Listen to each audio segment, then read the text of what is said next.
Hey guys, Kuro Blindwave. I'm Eric. I'm Rick. I'm Calvin. And we're here with a spoiler review discussion all about Godzilla, King of the Monsters. If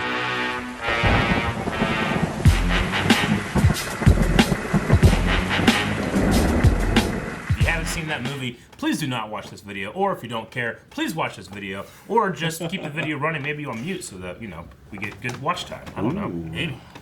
Anyway, the movie. Before we get into anything else, I have a burning question, okay?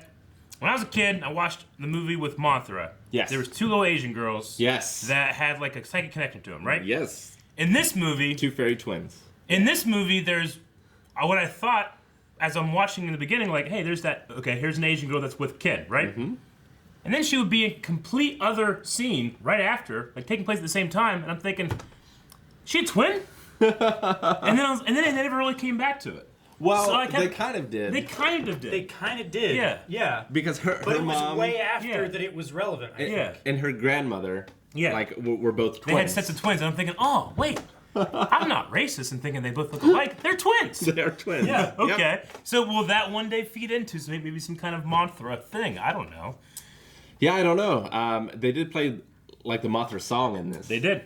It was like a theme was remix in there, version, yeah. but that was in there, and yeah, she was there. Yeah. And yeah, I thought the same thing at first. Because I'm sitting there like, okay, I'm not an expert in Godzilla at all, and I'm thinking like, that chick was just in the other scene. There's no way she could be here unless like there was some time between them or what the fuck is going on? And then I'm thinking Mothra. Oh yeah, It was like one of those time jumps for travel in Game of Thrones. Yes. So okay, well that was my burning thing as I was driving home, thinking like, what the hell is going on with those two? They're not doing that, are they? There were a lot of callbacks to the old movies. Yes, there were, which I appreciated. I certainly don't think I got them all. I definitely didn't. I'll let my betters. Haven't even do that seen for half me. of them. Yeah. Well, the big one for me was they kept calling Ghidorah Monster Zero. Yeah. Which is what he's called by the Venetians, the people from Venus in versus Monster Zero.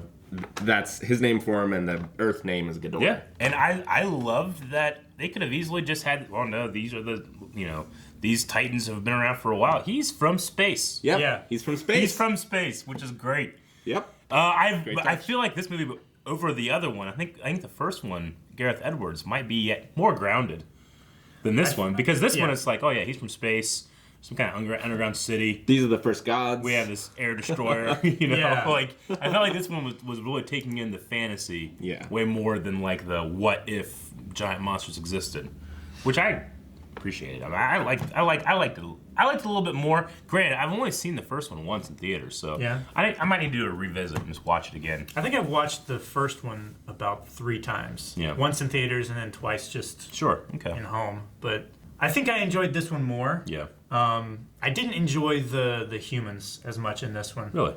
Definitely not. I felt like some of the character choices it was really frustrating for me. Mm-hmm. It didn't seem like, especially the mom, had any clue of what she was doing or what the consequences of what she was doing was. I at least appreciated, and granted, I've only seen like one trailer for it. Like, I had no idea she was gonna go that way. And I was like, okay, well that was a turn, you know. So I appreciated that. I didn't see it coming because, again, when I go to these movies, I'm not like, you know, Godzilla, all this stuff's great, but what's going on with this family dynamic? Well, that's what I want. It turns out she was right, all except for King Ghidorah. Like, if she hadn't freed King Ghidorah, like at the end of the movie, it's a utopia because these monsters, for some reason, because they're there, makes everything great. That's true. I mean, it was very much like, you know, it is this and nothing else. There's no other way. And then Godzilla is just like, we have another way. You know, hey guys, don't be dicks. That's pretty much what happened. Which that was kind of funny, you know, because I always saw Godzilla and these things as kind of like, you know, like this is nature fighting back, and now it's nature fighting for. So yeah, it's a very different theme in this, and like for me, the biggest sin of the movie is in this, like nuclear weapons save the day. Yeah, and are good things. Yeah, because they end up like their like radioactive abilities like make things grow. Well, that, but also like, and then Ken like sacrifices himself to recharge Godzilla. Yes, you know.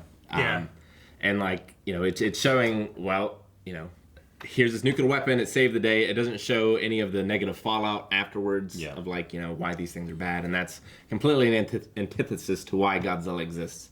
at all. So for those of us that don't know as much, but I mean, Godzilla was the result of nuclear testing, whereas in this continuity, he's awoken by nuclear testing. So it's not a consequence so much as like we disturbed something that was already there. You know, like it's not our fault necessarily. Yeah. And then you could use those weapons to make him better because he's your champion. You know, so it's like, okay, I understand. I mean, story-wise, that's not that big of a deal to me, but I could see why it would be, especially because, you know, these are Japanese movies made in the 50s when, you know, the nuclear, you know, power was something that I don't think a lot of Americans were thinking about. The Japanese definitely were, you know, so. And, you know, in almost all the Godzilla movies, there's a moment where the government of Japan is sitting around like, we're out of options, the world's going to be destroyed, maybe we should use nuclear weapons. And it always gets silent, and there's this like reverent moment of like, you know, we would rather anything happen but that. That's something we don't want to be pushed to. And here it's like, you know, here's like a green mushroom. It's option number 1, 2, and 3. Yeah, I understand. I get that. It's an American movie, and Americans don't have the same sensibilities as Japan. True. And I did think that it was an interesting theme of like being one with nature. Yeah. And like, you know, we need to live in cohabitation with these creatures and with just all creatures in general. I thought the theme itself was cool. It's just maybe not a theme that you should be using Godzilla to put forth. Interesting. Yeah. Okay. I would agree with that, definitely. I felt like it was trying to push two different kind of contradicting ideals, and they just kind of like glazed over where they should meet in the middle. I get that. I mean, I get that now after watching the movie and having no problem with it before. But I definitely get that. It doesn't like sour me to it, but that makes sense. But there are a lot of great things about this movie. Yeah, the creature effects and the designs and the sound design. Incredible. Yeah, it's incredible. Yes. Yeah. No, the look of it. King Ghidorah is just like I said it before. He's awe-inspiring. He is. I mean, Rodan was awe-inspiring. Rodan, you know? But when he came out of that volcano and, like, accidentally killed this town, you know, I was like, Jesus. It was very, very overwhelming. But anytime Ghidorah would be on the horizon and he would bring with him a hurricane, you know, with the lightning and all that stuff, it was just such a presence that, like, dwarfed Godzilla. And I'm glad Godzilla got his ass kicked in this movie a lot. He did. Yeah. I was kind of worried in the Antarctica fight it was going to be Godzilla. It's like, well, I'm going to beat you this time. The next time, I'm going to beat you, you know? Yeah. Although... But, you know, this guy needed to get buffed twice to be able to fight him. Yeah, I mean, he didn't get beat by Ghidorah. He got beat by the Oxygen Destroyer. Sure, yeah. Yeah. Which is a nice callback because that's what they used in the first movie. Yeah. But, yeah, it would have been nice to see, like, Ghidorah really own him, and then he has to work together with Mothra and maybe Rodan, although they went a different direction in this one. Yeah. Mothra was pretty cool. I think Mothra had the least amount to do of, like, the 4 major Titans. Though I thought, like, it was a cool presence. Like, I thought it was a beautiful, like, once the wings came out, it was very, like, everything just looked amazing with Mothra. And then, like, she did, like, that sacrifice. I know the Mothra thing is, like, she dies and comes back and that kind of thing. But, because at the end of this movie, we had a mention of an egg, another egg found or something like that. So, Mothra fans don't need to be too upset by the end of this movie. But she, like, superpowers, like, Godzilla, and he goes, like, Super Saiyan God. Yep. I don't know if they can't be too upset because there was a girl sitting next to me that said she cried 15 times. Really? Because of Mothra. Is it Mothra? Yeah. Oh, gosh, that's funny. Mothra was pretty great. And you know, it's a very silly thing and you can't do it. But in the first Ghidorah movie, it was Mothra and Godzilla were fighting one another. Ghidorah came, they could care less. Mothra talked them into saving the world. So she was kind of the pivotal character in that. Well, that's kind of, you know, there was a lot of teases that, and obviously we all know there's going to be a Godzilla vs. King Kong movie coming out. Did you guys ever see Skull Island? No, I didn't. I had no idea it was in the same universe. Yeah. At the end of Skull Island, when you watch an entire King Kong movie and it's perfectly fine. Maybe King Kong he's bigger than he's ever been, and that's weird, you know? And they say, well, he's a baby. What's that mean? You know? Yeah. Because they're seeding, like, hey, have this guy fight Godzilla. But at the end of the movie, you know, the credits roll, and then, like, they're like, you know, some of the characters from King Kong are like, what the hell is going on here? And it's other people being like, we found these paintings all over the world, and it's paintings of different titans, and then there's Godzilla, and you're like, what the fuck? They're gonna have a fight, And it's like, oh man, that's exciting. But in this one, it's like, I guess they just assumed everybody knew that because there were so many mentions like, Sky Island, right, everybody? You know who's on there? King Kong. Guess who's gonna fight next, Yeah. But I'm thinking that's gonna happen, but it's gonna be probably a Batman v Superman situation where they're gonna have to team up. A team. At the end of the movie, I was like, what the hell happened to terrorists? Where's Charles Dance? Sure. And then there's this after credit scene where they have his head. And I'm like, okay, so either they're gonna take his DNA, make a different, because they talked about the DNA and how important it was and stuff. Maybe they'll make Destroyer, or something. Maybe. Or they'll make a fucking robot chassis, put him in it, and fucking Mecha Ghidorah. And that would be ridiculous. But there's a lot of ridiculous things in this movie. So. Yes, there is. Yeah. So I was like, oh, that'd be interesting. Charles Dance controlling him, But so I think maybe whatever that is might be that bigger threat that Godzilla and King Kong will have to go for. Maybe. We'll see. But so Charles Dance was a little underutilized in this for me. I felt like he was. He was fantastic in every scene he was in. Yeah, Don't get me wrong. Obviously he's the bad guy, but there's something about his cause where I'm like, oh, yeah, fuck it, nature. Yeah. He's just this poor man has fought in so many wars. He's sick of people. He's just trying to help these unstoppable monsters to stop us. Yeah, and he was right. And he was right. All except for Ghidorah, which exactly, which is not part of this natural order because they're from a different planet. Which is awesome. Yeah, yeah. I mean, he's just fun to watch. If you were awakening all the monsters, but only one at a time, would you go for the biggest first? I don't know. No, who was the first one? It was Ghidorah. They woke Ghidorah, and then Mothra was the first one. Yes. Well, but the terrorists went for Ghidorah first. Yeah. Right. Yeah, I don't know. Maybe if I want to get the biggest one out, so that as the other ones are coming out, they can get controlled. I don't know.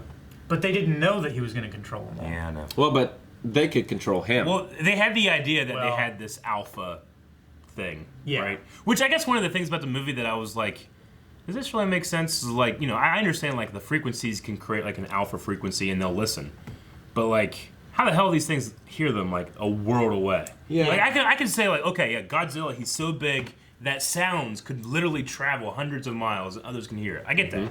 Or Ghidorah. I get that. But she went to a baseball Fenway Park and did it on the speakers and half a world away. They're yeah. And I was thinking how the fuck do you hear that? You can't hear that shit a block away. You can't hear that. I mean, you I can understand maybe a Godzilla sound. Maybe they heard that or something. But I was like, it's silly. Yeah. But I'm sitting there being judgmental. This is silly while these two titans fight. It's not. Yeah, it was pretty silly too. Of the main dad character where he had watched wolves all the time and understood these predators and could read the minds of the monsters. Yeah, I found that pretty silly as well. Yeah. Yeah. And I love Ken Watanabe's character. For the first half of the movie, all he would do was look to the dad. The dad would say something. He'd let's do that. I'm like, have some agency, man. Yeah. But he definitely had some agency. Yeah, he did. Yeah, other than the mom, it didn't really feel like we needed the daughter or the father. Yeah, I mean, I like Millie Bobby Brown. I think she did a good job in this movie. I think all the actors did a good job. It was it was very well played, the actors, but I didn't really care for anybody. No. I mean, Millie Bobby Brown had kind of one note, daughter in distress. The dad was dad trying to save daughter. Sure. I mean, at the very least, as much as I didn't think it was very engaging, I like the mom stuff. It's mom lost a child, wants to end everything. I'm like, oh, that's kind of interesting. I just didn't expect it that way because usually I still have a child left. I'll do anything to protect her. Sure. But here it just felt you might. I don't know. I cared for Bryan Cranston the first one. Yeah. And I cared to a lesser degree, but I still cared for his son. Yeah. And that family unit. And I thought Quicksilver. I thought that he was, a important part of that movie, but not so important that the monsters didn't matter. Sure. Whereas in this one, the humans, with their ability to control the monsters, felt maybe more important than they should have. Than they should have been. Yeah. No, but also, I just didn't care about them, and it was super boring. Anytime the monsters weren't on screen, which I didn't feel about the first one. Now, watching original Godzilla movies, do you care about those humans? Because I felt it was in the ratio of monster to to humans is pretty similar to those old Oh, ones. definitely, yeah. There's a lot of human stuff in the other ones. Yeah. I was more interested in the human stuff in any of the other Godzillas I've seen other than this one. Yeah. And don't get me wrong, it's way sillier. Yes, it is. But it's still more entertaining, I would say, than this stuff was, which was just boring. Like, you know, there's not a lot of, like, drama in the human stuff in the other one. A lot of it's very silly, but it's still engaged and entertains me in a way that I'm not, like, fast-forwarding or anything. Whereas if I watch this one again, I would fast-forward through a lot of this movie to see the amazing stuff. You got a point there, because like it didn't bother me that much the first time watching, but as I'm rewatching, I would definitely like, I already know this isn't the good part, you know? Yeah. Because there's definitely stuff worth seeing in a theater in this movie. Yeah. Like seeing just seeing Ghidorah. Yeah. Like not even him fighting. Just seeing him in his lightning cloud on a mountain is incredible. It's incredible. It's very good. I mean, I had some nitpicking in some of the shots where, like, you know, I felt like some of the destruction, like in that first village with Rodon, like, I can't see shit. There's a lot of, like, dust and blurriness. And, you know, I always like whenever, you know, I mean, obviously you can't do what the Japanese did because it's insane. But, like, you know, I want to be sitting on a mountain watching these fucking things fight versus, like, extreme close-ups. Sure. Or... I mean, even like the little moments where like they would come back to the characters and they're just looking, you know, on the horizon. Like I would like that. I would like to just put a fucking tripod on a mountain and watch these things fight from like from 20 miles away. Yeah. I think that would be fun, you know, because when you're a kid and you're thinking about Godzilla and you're out in the woods or you're up on a hill, you look out, you know, on a vista. You don't think about like, okay, then I have a shot over his shoulder and he's gonna come over and do this, you know, and then that would do. You start a jump cut to do this. No, you just think about these guys fighting and how cool it look, you know. So I would like to maybe a little bit more step out and see the fight sometimes. Definitely, no, I completely agree. What there was done probably to perfection. Like in terms of like these shots, it looked great. The final shot was my favorite of the movie, where you think it's Ghidorah rising from the ashes, but it's just his head in Godzilla's mouth. Yeah, that was great. And then, like, all the other monsters, like, bowing to him and stuff. It's one of those moments where I think if the movie got you, you're like, oh, this is the coolest fucking thing. And if the movie didn't get you, you're like, what the hell is going on? Yeah. This is so cheesy. But it rides the line, I think, so well. And I was like, bow to him. Bow to the king. Yeah, big woolly mammoth, bow, you know? And that's not how I thought the movie was going to end. Because I thought once he got supercharged with the nuke that they were going to do a Godzilla versus Destroya where he was overheating and was going to die at the end of this. Because I didn't know anything about the King Kong, like that was going to happen. Yeah. I didn't either, But that kind of surprised me. Like, oh, they're pushing that? Yeah. Okay. I don't a lot of people, I don't think, I don't like talk to a lot of people that say, oh yeah, Kong Skull Island was awesome. But I like watched it. I don't think I saw it in the theater. Maybe I did. I don't think I did. I think I just like kind of found it and watched it. And like, that was fucking pretty cool, you know? Yeah. A lot of human stuff in that though. A lot of it. Obviously, it's King Kong. It has to be. But it's really good. But it's still good. I like the human stuff in that. Yeah, but like I'll have to check it out. It's the biggest Kong. Like it's ridiculously big. The only reason this Kong exists is to fight Godzilla. Yeah. Right. You know. But I like that they kind of like merged him with this Titan story and stuff like that. What else? The one thing about the story that I don't understand is if these things existed alongside humans, like what happened to them? Because they thrived when the atmosphere was full of like radioactivity, but humans weren't around when it was like that. So they would have gone dormant before that, but now they're back and they're thriving, even though there is hardly any radiation in the atmosphere. I mean, it should have been explained more, but I would guess that this is not the first time they've gone dormant. And maybe they went dormant again during, like, you know, the last ice age or something, where, you know, there were humans around the last ice age. And they also talked here, too, like, that civilization that they found under the water, that was around far before everything else. So if, like, Egyptians are, like, what, 5,000 years ago, then this thing's, like, 20,000 years ago. 3,000, I don't know. I mean, there's even people today saying that, you know, there's civilizations that were much more advanced than the hunter-gatherers existing, you know, 15,000 years ago, which you would, like, you know, in the last how many years of anthropology, there's no real proof of that, except for, you know, you kind of get, like, when, you know, the Sphinx is much older than everything around it, and when you do, like, rainfall test on it and stuff. It's like, man, this thing's been around a lot longer than everything else, you know? And then they're finding like temples in South America and in Africa, like these like kind of like pyramid-like structures. What's the Ziggurat? Like ziggurats, yeah. Godepi Tepe, I think is the name, maybe. But it's like, you know, the jungle kind of swallowed these things up, and then they're only now starting to find them, you know? Gotcha. That, like, well, hunter and gatherers didn't build these, so there's some, you know, and I'm not an expert in any of this shit, but there's some things, you know, saying like, oh yeah, there might be civilizations that were older than we thought. Sure. Yeah. You know? And I mean, this is a different universe. And this is a different anyway, universe, yeah. So.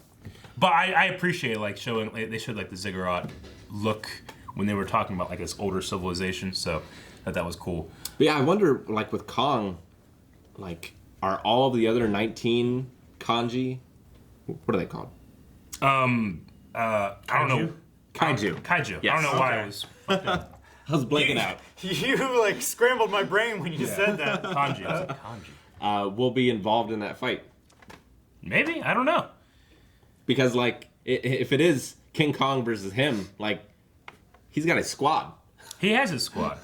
Speaking of the squad, what is it called? The Mona? What's the monsters from the first one? Did they both die in that first one? Muta. Yeah. Yes. So there's like a third one. There is. Yeah. It was another last shot. female, I think. Yeah. Yeah, Okay. it didn't have the wings. Didn't have the wings. Like the female is the bigger one but can't fly, right? And then the male was the one that could fly. Yep. Okay, yeah. So there's another one of those. Did the humor for you work in this movie? Some. Yeah. Yeah. It was a lot of hit and miss for me. Like the one dude from West Wing, like that doctor that was very like, tell you how it is. And you know, says like, dude, what are you doing? You know? I felt like if you were going to go with a character like that, either go a little bit further or not that far, you know? Sure. But not where they were at with him. I agree. You know, like, I loved his part in the trailer where they're like, oh my god, he's like Zilla. I'm like, oh, that guy's going to be cool. Yeah. But he wasn't that cool in this one, unfortunately. Yeah, I feel like a lot of the humor and stuff just flopped a lot. It's kind of quippy. Yeah, it was quippy at times where the characters were in a serious situation where they shouldn't have been talking like that. I don't feel like it felt like it was forced. The humor was injected into places like, where can we make a joke? Mm-hmm. Well, let's do it here. It's at the end of a scene, but we nearly died. Yeah. I can't imagine another Godzilla movie without Ken. That's the thing. Like, I could literally have this entire movie and all the human stuff is just Ken watching and crying. Yeah. Like with silent tear, you know, appreciating how lucky he is to see this, but scared just the same. Just do that, and I'd be happy. Yep. And I don't even worry about like, oh, wait, man, he was just in Africa. Why is he in America? 2 minutes later, I don't care. There's 10 of them. That's what I would do. He's riding on Godzilla's back. Yeah. Let me fight. No, he's always been great. I've never not enjoyed him. Yeah. I mean, he was in Pokemon. He didn't do anything really. I still loved it. Yeah. So. Yeah, he's one of those actors that just brings a gravitas in another level to any movie he's in. Yeah, I think the first thing I saw him in was Last Samurai. Yeah. Yeah. And he's so good at it. Man. All right. Okay. Is that it? Is there anything else to say about Godzilla, King of the Monsters? I think that's it. I mean, if you're a fan of Godzilla, there's a lot of callbacks in this. Yeah. That even, like, I felt some of them where I didn't know, because I haven't seen all of them. And I'm curious to see versus Kong. Yeah, me too. Yeah, this will be the kind of movie that whenever all the, those videos that come out like, 24 things in Godzilla you didn't know, or you're too stupid to see, or like those Easter egg videos. I'd like to watch it for this. With the big red circle. With the big red circle and an arrow pointing in a circle. Yeah. So I enjoyed it. I mean, I feel like I'm understating how beautiful some of the shots were. Like I want to get more computers just so I could have desktop wallpapers for them. Yeah.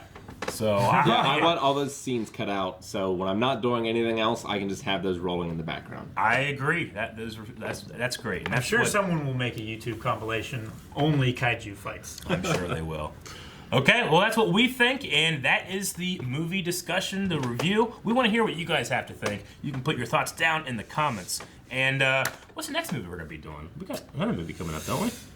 Dark Phoenix is the next one. Yeah. Okay. So stick around, more movie reviews, more commentaries, more reactions, more of Blind Wave, which is why you're here, right? And if you're not here for that, stay here for that. Subscribe. Alright guys, if you like this movie review, we do more stuff with movies. Not only reviews, which you should subscribe for so you never miss another one, we do commentaries and reactions as well. Check those out at patreon.com/blindwave, also here on YouTube, but at Patreon you can vote on what we should do next. Should we do one of the old Godzilla movies and react to it these guys haven't seen? I think we should. What do you think?